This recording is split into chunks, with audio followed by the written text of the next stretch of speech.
Next हम discuss करने जा रहे हैं internal forces in a beam without stirrups. So let's look at this diagram.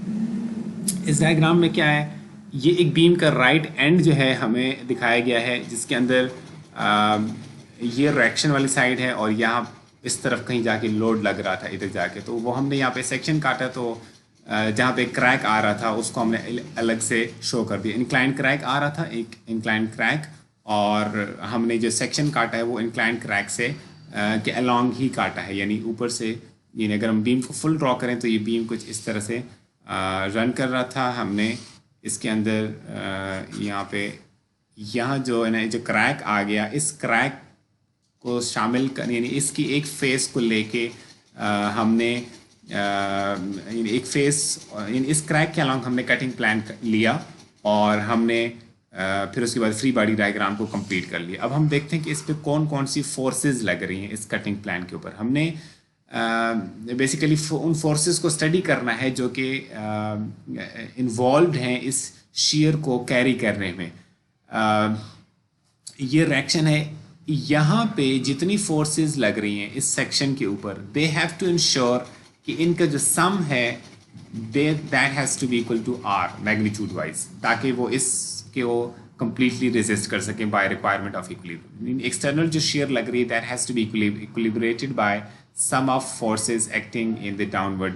ये जो इंटरनल फोर्सेस होंगी इन्होंने इसको इक्विलिब्रेट करना है, तब जाके ये जो फोर्सेस हैं ये जो बॉडी है ये इक्विलिब्रियम में रहेगी ना। यानी बिल्कुल ऐसे ही जैसे अगर आप एक बीम में आमतौर पे आप इस तरह से लोडिंग इस तरह से कंसिडर करते रहें, सेक्शन आप इस तरह के एक वर्टिकल सेक्शन कंसिडर करते रहें, जिसकी वजह आप ये आप ये कहते हैं कि ये जो शेयर है that has to be equal to this R. लेकिन अब हम चूँकि सेक्शन हमने अलोंग द इंक्लाइन क्रैक लिया है, तो अगेन इक्विलिब्रियम कंडीशन वही है कि जो फोर्सेस एक्सटर्नल लग रही हैं those must be equilibrated by the internal forces. ज़रा देखते हैं इनमें कौन कौन सी फोर्सेस इन्वॉल्व है। यहाँ पे री बार चल रही थी, तो ये री बार जहाँ पे चल रही है, जाहिर है अब यहाँ इस री बार के अंदर टेंसाइल फोर्स है जिसको हमने T2 से रिप्रेजेंट किया है। ठीक है, T2 से। T2 को बेसिकली हमने वर्ड इसलिए यूज़ किया है कि हम इस सेक्शन आप यानी इस लोकेशन को हम 2 क्रॉस सेक्शन वाइज अगर हम देखें और इसको हम 1 कहना चाह रहे हैं। ठीक है, इस तो हमने T को T2 बोल दिया, तो ये बताने के लिए कि ये इस लोकेशन पे 2 वाली लोकेशन पे टेंसाइल फोर्स है इन द री बार। अच्छा, उसके बाद क्या कौन कौन सी फोर्सेस हैं अगर हम शीयर, अच्छा दूसरी जाहिर है कंप्रेशन फोर्स है जिसको हमने C1 से रिप्रेजेंट किया हुआ है यहाँ पे, विच है, ठीक है, C1 से हमने उसको रिप्रेजेंट किया हुआ है। अच्छा, उसके बाद आपको फोर्सेस क्या नज़र आ रही हैं, ये जो कंप्रेशन जोन है जिस तक नीचे तक अप टू दिस पॉइंट जहाँ तक क्रैक आया हुआ है इस पॉइंट तक, ये जो जोन है ये एक वर्टिकल शेयर फोर्स कंट्रीब्यूट कर रही है जिसको हमने VCY से रिप्रेजेंट कर दिया। यानी ये VCY क्या है, कंप्रेशन जोन जो कंट्रीब्यूट कर रहा है, compression zone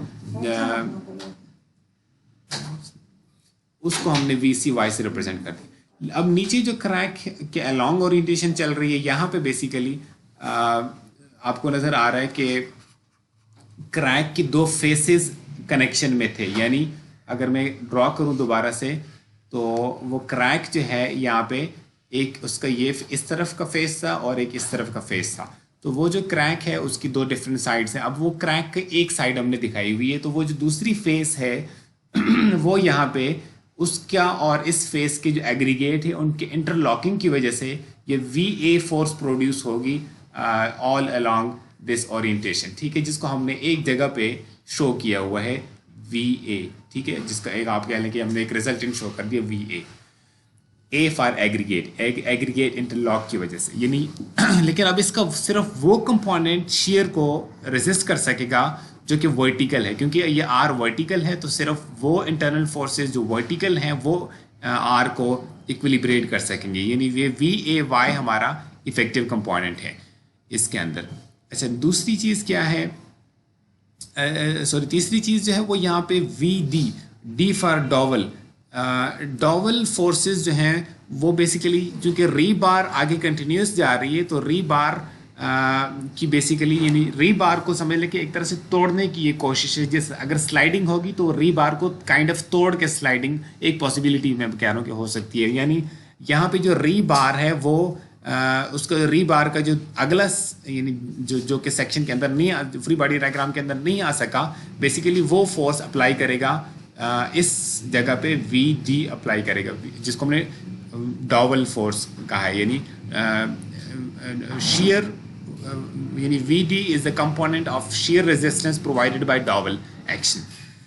So VD. So basically यहाँ पे तीन तरह की forces होंगी, VCY plus VAY, ठीक है, vertical component of the aggregate interlock, और plus VD, ये हमारा R के इक्वल डायरेक्शन प्रोड्यूस कर रही है। ये हमारे इंटरनल फोर्सेस हैं, जिसको मैं कहता था कि बीम एक्शन के थ्रू ये फोर्सेस, मैंने पहले एक दफ़ा बात की थी, ये बीम एक्शन के थ्रू ये फोर्सेस डेवलप हो रही है। यानी आर्च एक्शन नहीं है, ये बीम एक्शन है ना। सो ये बेसिकली वो वेज हैं जिसमें एक बीम जो है इंक्लाइन क्रैक आने के बाद उसके अंदर से वो शेयर को रेजिस्टेंस डेवलप कर सकता है, VCY, VAY और VD। अच्छा, अब क्रैक आने के फौरन बाद इमीडिएटली आफ्टर इंक्लाइन क्रैकिंग ये जो दो कंपोनेंट्स है VAY और VD, डबल और एग्रीगेट इंटरलॉकिंग, ये तकरीबन 40 to 60% जो है कंट्रीब्यूशन देते हैं इमीडिएटली आफ्टर क्रैकिंग, ठीक है, आफ्टर इंक्लाइंड क्रैकिंग की इमीडिएटली इसकी इमीडिएट बाद जो कंट्रीब्यूशन है वो कुछ इस तरह की होती है इन तीनों की, कि ये जो दो सम है दीज आर अराउंड 40 to 60% और रिमेनिंग जो है वो VCY दे रहा। तो यानी शुरू में this VCY initially this is this what the distribution is generally 40 to 60%। अच्छा, अब अगर आप एक portion of the beam consider करें बिलो द क्रैक, यानी ये जो हमने फ्री बॉडी डायग्राम ड्रॉ की हुई है वो तो हमने बेसिकली ये सेक्शन इस तरह से लेके ड्रॉ की हुई है ना। तो हमने तो अगर हम ये जो पोर्शन है बीम का बिलो द क्रैक जो सेगमेंट बनता है, यानी ये वाला जो सेगमेंट बनता है, अगर हम इसको ड्रॉ करें, ये जो सेगमेंट बनेगा, अगर मैं इसको ये उसके ऊपर ही लाइन आएगी ऐसे करके, और उसके बाद यहाँ पे री बार भी जा रहा है इस तरह से जैसे पहले चल रही थी। ये जो सेक्शन है वो यहाँ पे आपको ड्रॉ होता है वो नज़र आया है, ठीक है।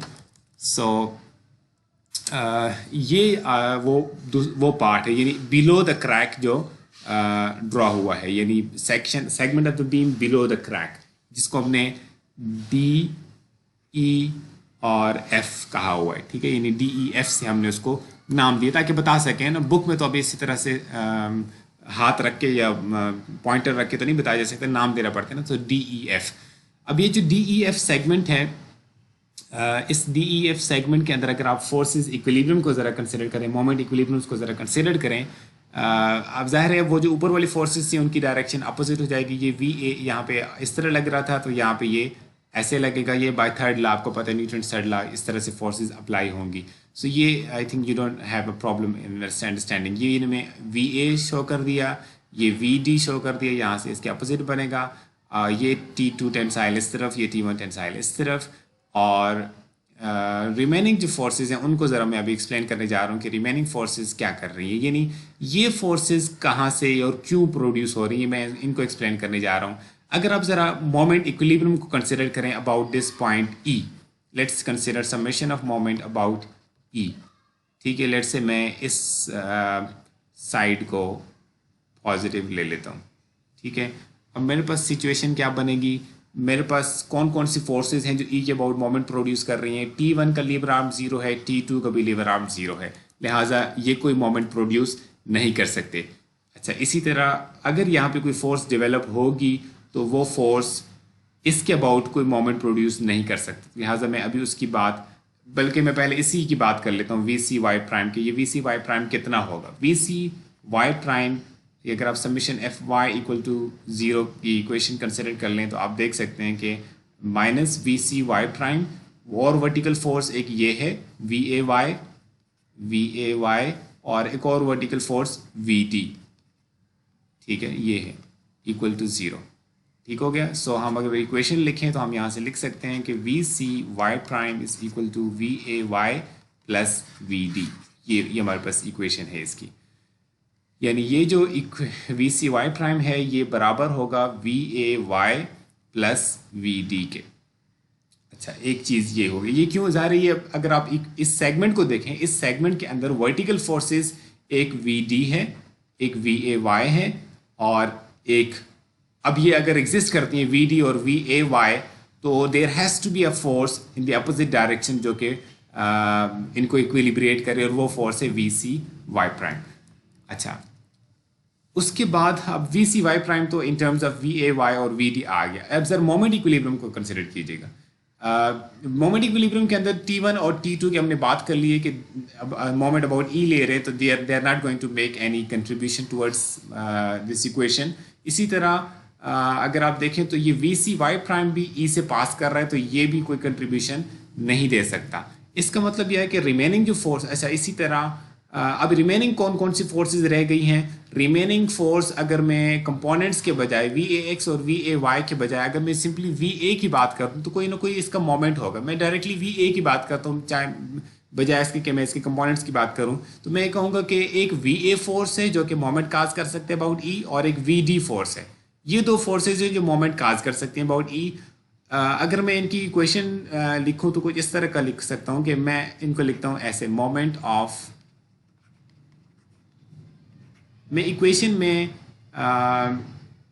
इनके को, चूंकि मुझे लीवर आर्म्स इनके एग्जैक्ट नहीं पता, तो मैं इनको सिंपली ऐसे लिख रहा हूँ, moment of V D and V A. ये जो भी इसका साइन बनेगा, लेट से इसका साइन ये बनेगा अगर मैं इस साइन कन्वेंशन को अडॉप्ट करता हूँ, प्लस मैं कहता हूँ और उसमें कोई फोर्स रह गई है जो मोमेंट प्रोड्यूस कर सके, नहीं रह गई। इसका मतलब है अगर वी ए और वी डी, अगर ये वी ए और वी डी अगर ये नॉन जीरो हो, अगर इनकी वैल्यूज नॉन जीरो हो, तो इनका मोमेंट भी कोई ना कोई नॉन जीरो होगा, क्योंकि लीवर आर्म तो इनका जीरो नहीं है।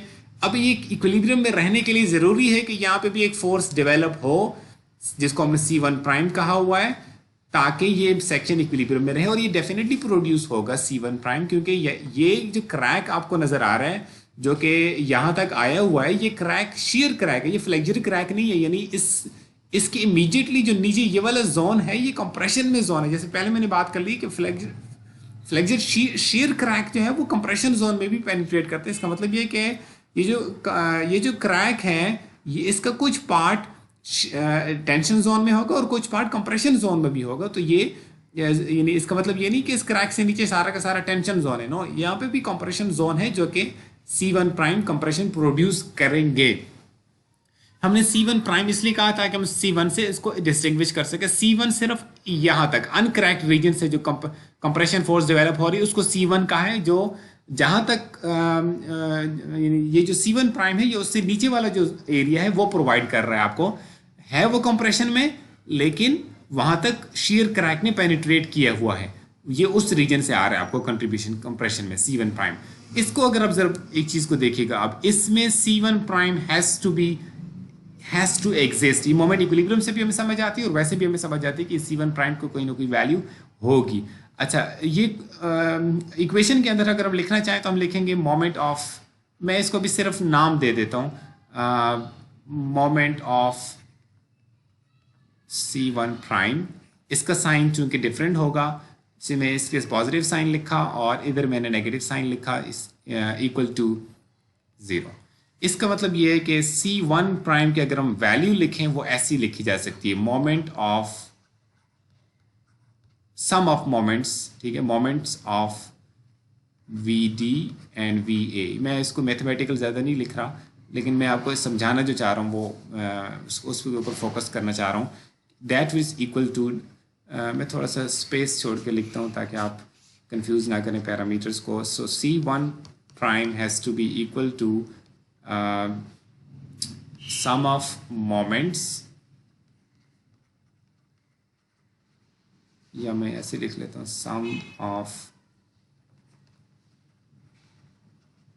Moments of V D and V A जितने भी मोमेंट्स हैं उनकी divided by lever arm of C1 prime, ठीक है, वो जितना भी है C lever arm.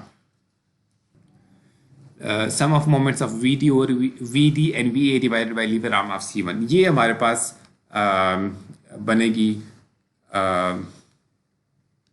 Equation C1 prime की, ठीक है।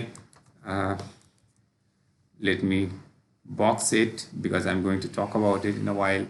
सो ये हमारे पास C1 प्राइम की इक्वेशन आ गई है। ऑलराइट, और इससे पहले हमने इस इक्वेशन की बात की थी। Late me box this also.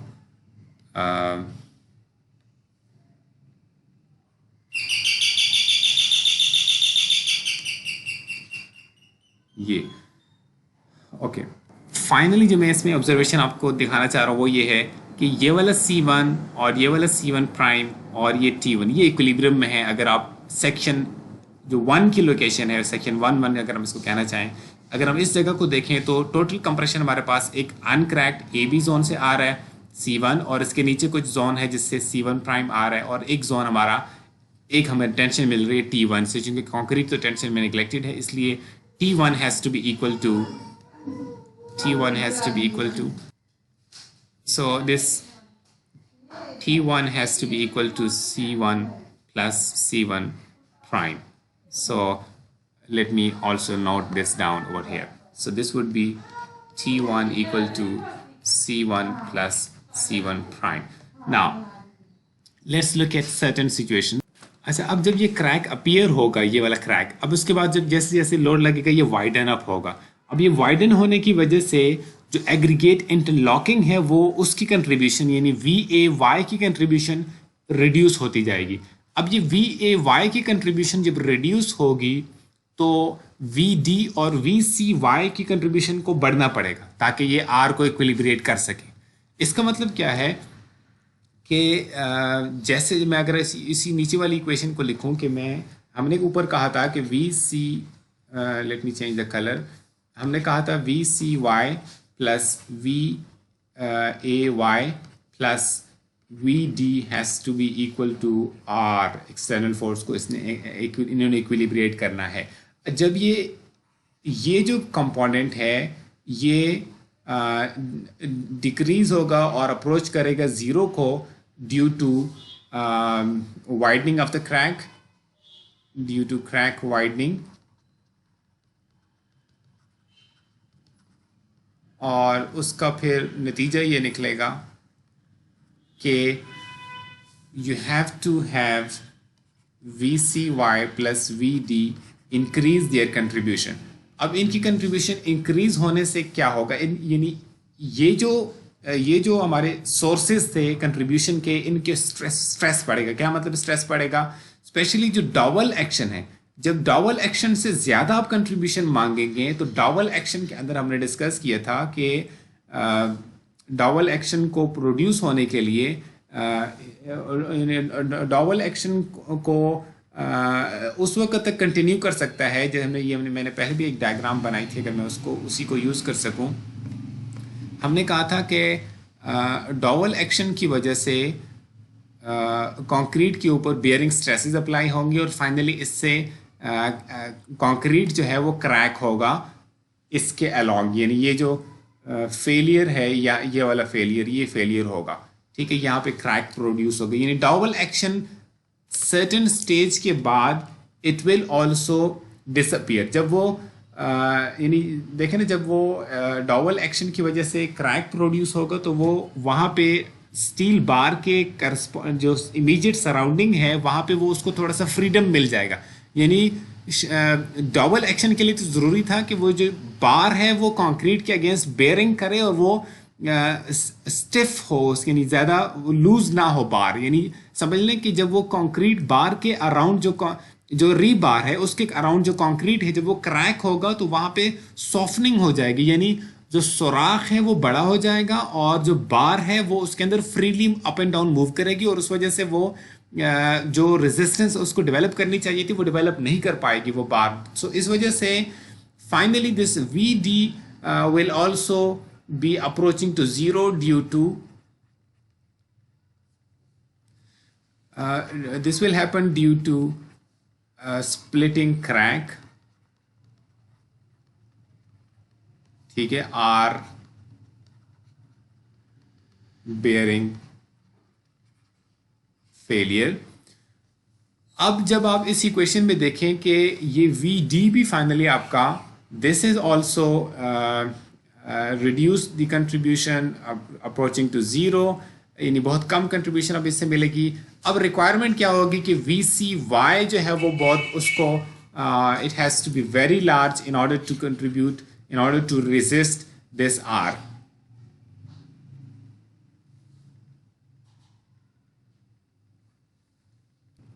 सो अब इसका मतलब ये हुआ कि ये VC को बहुत बड़ी कंट्रीब्यूशन करनी पड़ेगी. अब ये VC को जब बड़ी कंट्रीब्यूशन करने की ज़रूरत पड़ती है, इसके ऊपर स्ट्रेस और ज़्यादा जब बढ़ जाता है, तो ये जो क्रैक्ड रीजन है ये सॉरी जब ये VCY को कंट्रीब्यूशन ज़्यादा करनी पड़ती है. अब ये VCY कहाँ से आ रहा है? AB जो अनक्रैक पार्ट है वो उस रीजन से आ रहा है. इस रीजन ने एक C1 भी कंट्रीब्यूट करना है और VCY भी कंट्रीब्यूट करना है. तो इस रीजन में बेसिकली दो एक्शंस हो रहे हैं, कंप्रेशन भी प्रोड्यूस हो रही है और शेयर भी प्रोड्यूस हो रही है, यानी शेयर एक्शन भी हो रहे हैं. तो इसमें होता ये है कि ये आमतौर पर इस स्टेज पे ये इतना नैरो सा रीजन रह चुका होता है कि ये फर्दर कंप्रेशन फोर्सेस डेवलप नहीं कर सकता और ये कंप्रेशन में क्रशिंग की वजह से ये वाला पार्ट फेल हो जाता है.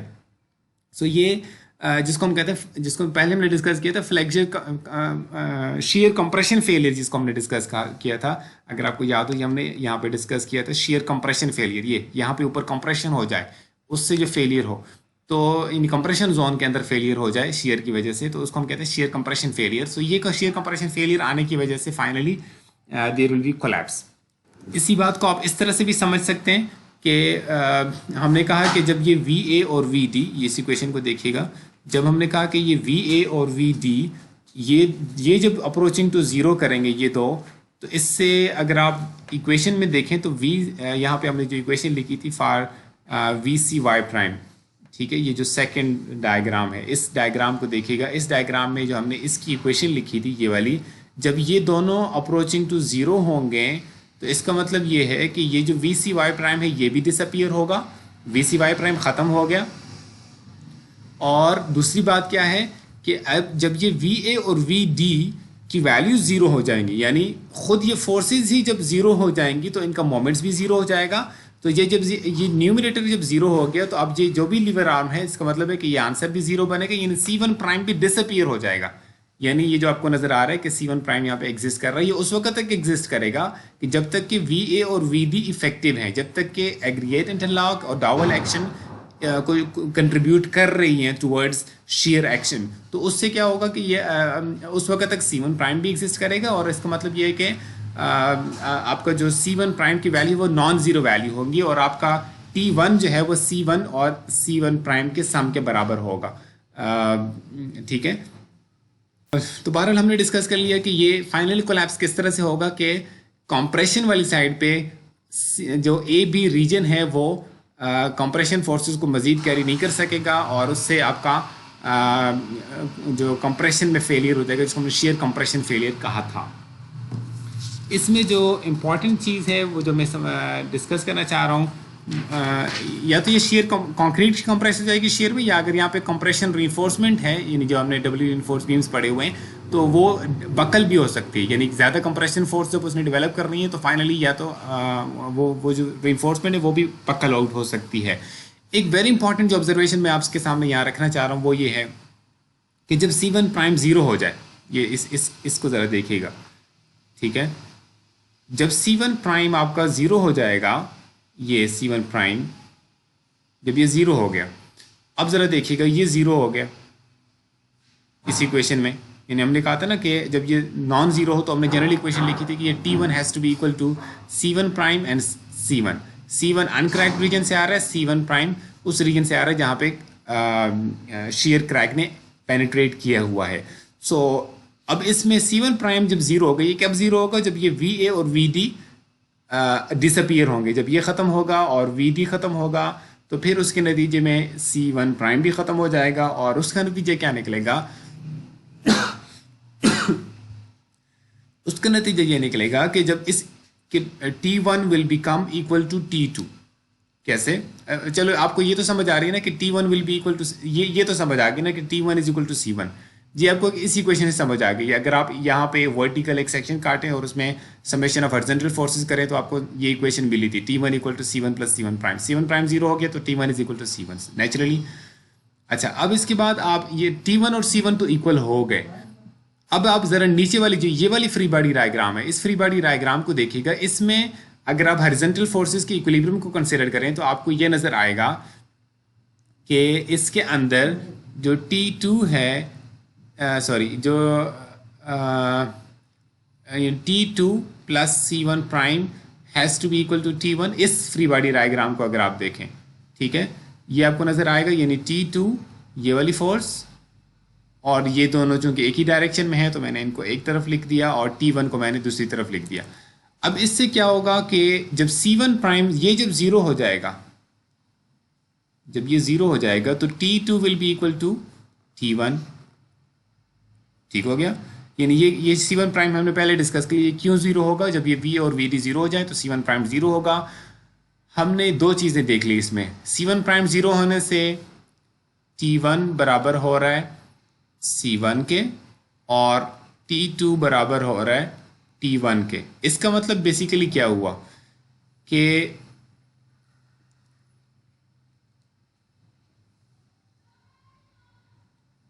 T1 is equal to C1 और हमने कहा T1 is equal to T2। इसका मतलब क्या है कि ये C1 और T2 इक्वल हो गए।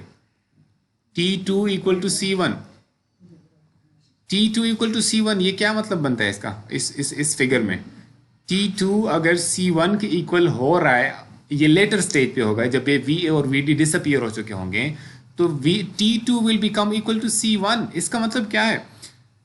अगर हम थोड़ा सा रिकॉल करें, जब ये क्रैक नहीं था, जब ये इंक्लाइन क्रैक नहीं आया था, उस वक्त जब आप इस जगह पे टू लोकेशन पे मोमेंट निकालते हैं तो आपको पता है M is equal to T into JD, ऐसे ही होता है।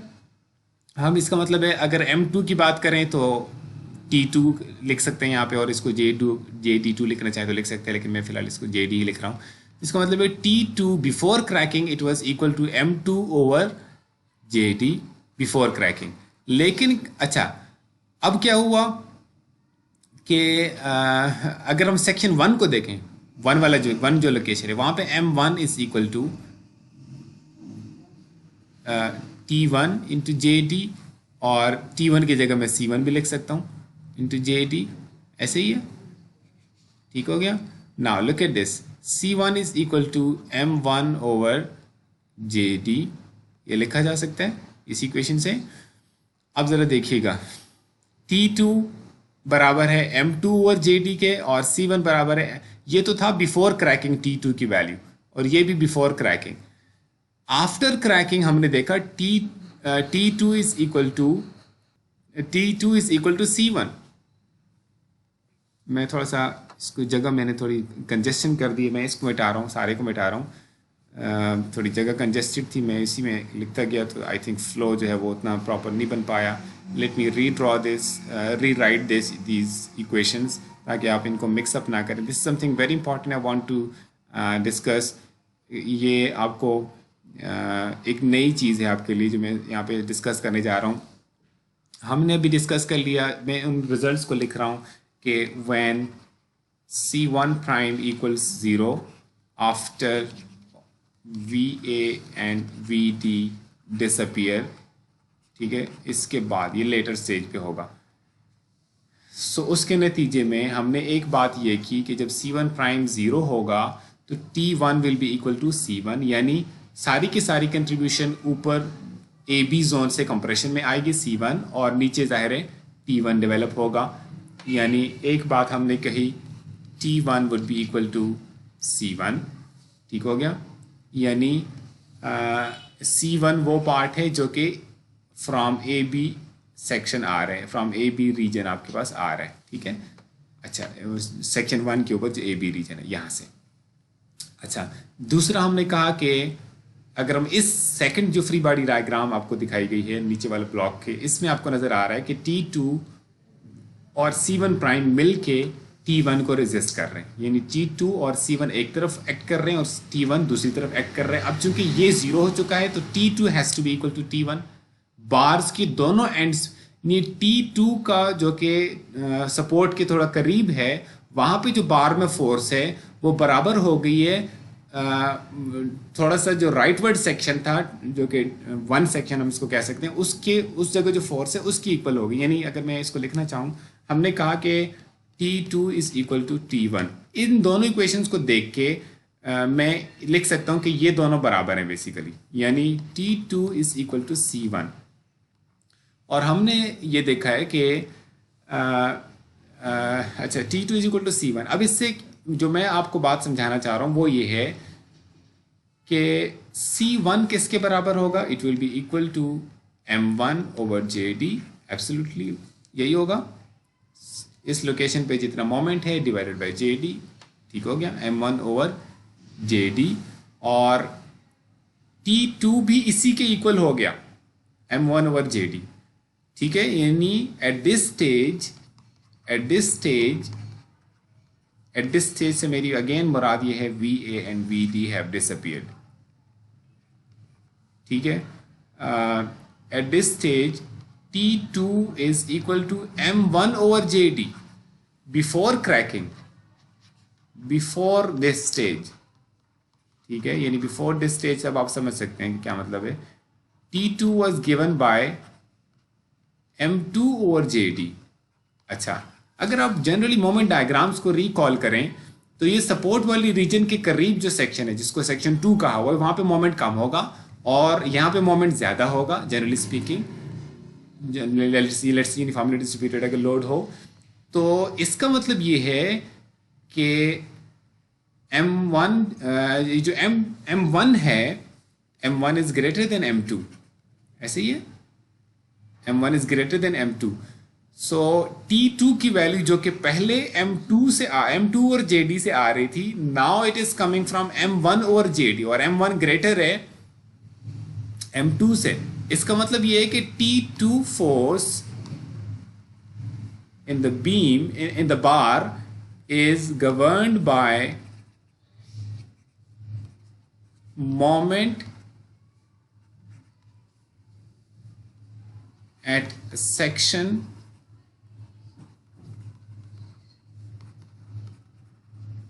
to the left of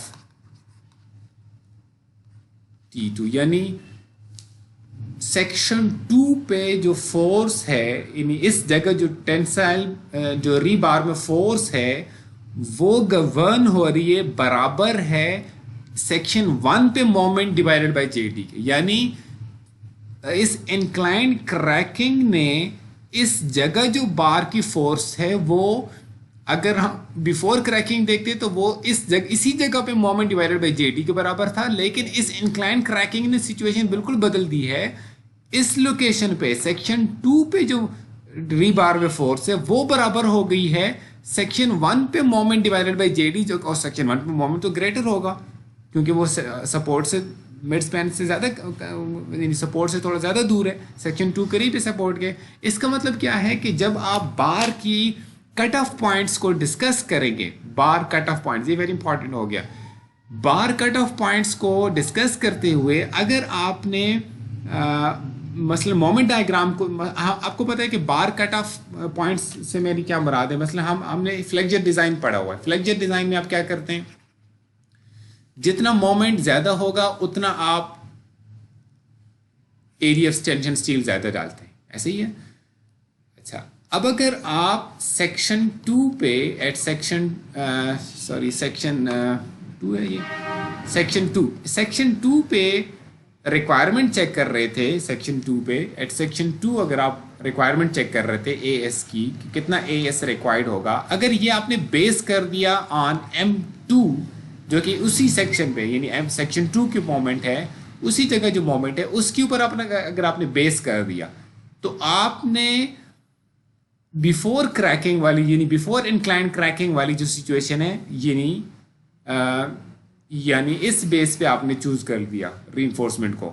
अब ये बेसिकली ये जो T2 है ये भी तो किसी इस तरह से आनी ना, AS at section 2 into F Y, ऐसे ही आनी है ना, बस इस तरह से आनी है ना ये T2। अगर आपने ये AS2 कैलकुलेट कर दिया बेस्ड ऑन M2 और JD, तो आप इसको अंडर एस्टिमेट कर लेंगे, क्योंकि फाइनली इसने इस तरह at this stage, later stage पे इसने M1 ओवर JD के ऊपर पहुंचना है। इसका मतलब ये है कि यहां पे रीइंफोर्समेंट को डिजाइन करते हुए आपको इधर के मोमेंट को देखना था, जो कि बड़ी वैल्यू होगी। इसका मतलब ये है कि हमें जब यहां के लिए मोमेंट निकाला, इसके लिए AS निकाला, तो वो जो AS निकाला है वो हमने आगे भी उतना ही डालना है before, without cutting it. I hope मैं आपको अपनी बात समझा पा रहा हूं कि यहां पे जो मोमेंट है वो गवर्न करेगा आपका एरिया ऑफ टेंशन स्टील, जो आपने इससे टू द लेफ्ट डालना है। यानी यहां पे जो आपने डिजाइन कर दिया उसको आपने कंटिन्यू करना है फॉर सम डिस्टेंस। अब ये कितना डिस्टेंस होना चाहिए, ये डिस्टेंस होना चाहिए कोड, इसके बारे में डेवलपमेंट के चैप्टर में हम डिटेल में डिस्कस करेंगे। लेकिन जनरली अगर मैं एक बात करूं तो ये जो आपने यहां पे रीइंफोर्समेंट डिजाइन कर दिए for moment at this location, you must continue with that moment with that reinforcement at least for a distance D, effective depth D के बराबर आपको लेफ्टवर्ड जो सेक्शन है उसमें भी उतनी ही reinforcement डालनी पड़ेगी। अच्छा, और प्लस आपको फिर आगे कुछ डेवलपमेंट लेंथ हम पढ़ेंगे वो आपने डालनी, यानी यहाँ पे जो फोर्स है वो इस जगह के मोमेंट से आनी है।